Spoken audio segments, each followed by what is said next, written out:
Hajiya, ki gode Allah, sanata yana son ki. Ya biya adadin kuɗin da muka umarce shi da ya biya mu. Saboda haka yau za ki koma gida ki kwana da iyalinki. Mai sana'a Investment Nigeria Limited ke gabatar da DCP gama aiki.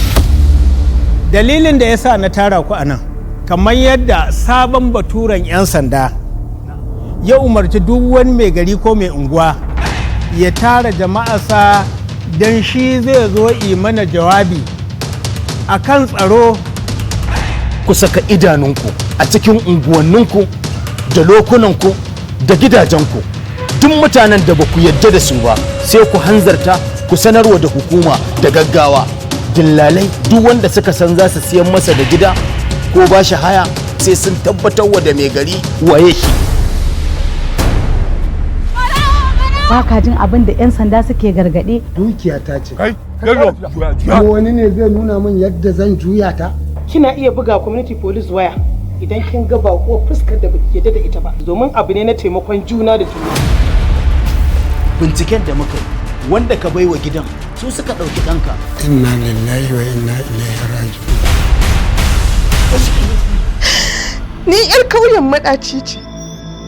Dare da rana ba mu da kwanciyar hankali sakamakon zaman ɗarɗar da muke ciki na rashin zaman lafiya da ba mu da shi a kauyenmu.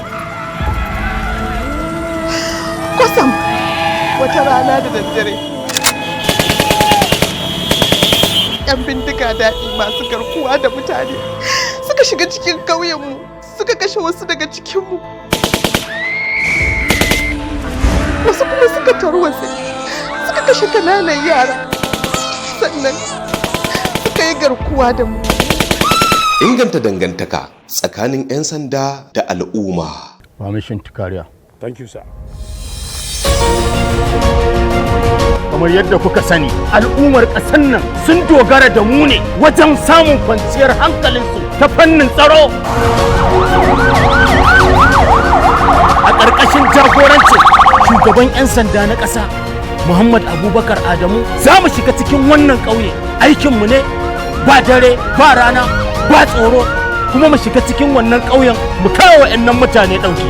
Ko ba haka ba ne?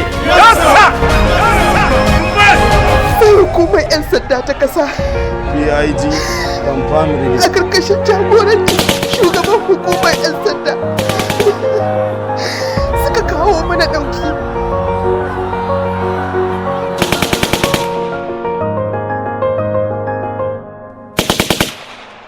Ba don kuma wallahi da ba mu san halin da za mu tsinci kanmu a ciki.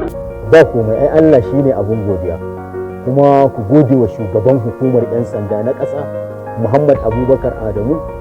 Bisa jagorancinsa muka fito muka sai da ranmu don mu ceci al'umma kuma mu kare dukiyoyinsu. Inganta dangantaka tsakanin 'yan sanda da al'umma.